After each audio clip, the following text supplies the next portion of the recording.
প্রস্তাবে আমার বক্তব্যে আমি রেসপন্স দিতে গিয়ে বলেছিলাম, যেহেতু আলোচনাটা হয়েছে সংস্কার পরিষদের উপর, যদি এইটাকে কেন্দ্র করে কোনো কমিটি, বিশেষ কমিটি গঠন হয়, তাহলে আমরা ইতিবাচকভাবে সেটা ভেবে দেখব।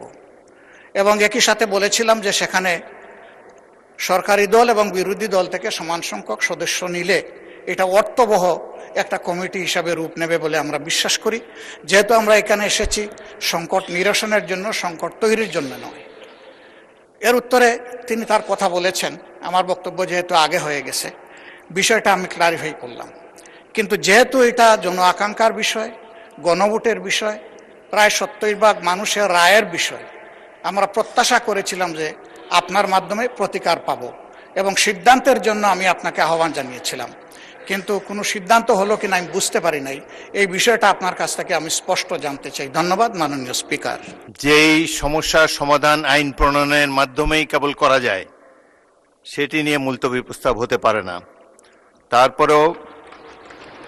তারপরেও উদারভাবে বিরোধী দলকে কথা বলার সুযোগ দেবার জন্যে এটি গ্রহণ করা হয়েছে।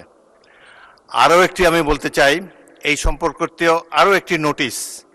আরও একটি মুলতবি প্রস্তাবের নোটিশ আজকে আমরা বিবেচনা করব।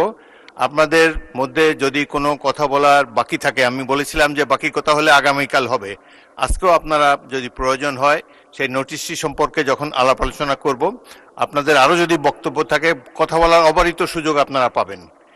এটি একটি জাতীয় সমস্যা, যত গুরুত্বপূর্ণ বিষয় আছে, আমরা আশা করি ট্রেজারি বেঞ্চ এবং বিরোধী দল মিলে খোলাখুলিভাবে কথাবার্তা বলে সংসদে প্রাণবন্ত আলোচনার মাধ্যমে আপনারা সিদ্ধান্ত নেবেন, সেই সুযোগ আপনাদের রয়েছে। এটি মহান হাউস অব দি পিপল, আপনারাই ডিসাইড করবেন রুলস অফ প্রসিডিওর অনুসারে আমরা যাতে পরিচালিত হতে পারি। তো আমি বলেন।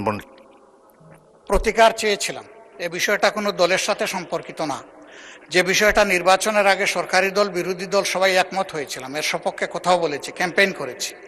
আমরা প্রতিকার যে পেলাম না, এতে আমরা না, এতে দেশবাসীর তাদের রায়ের প্রতিফলন হলো না, মূল্যায়ন হলো না।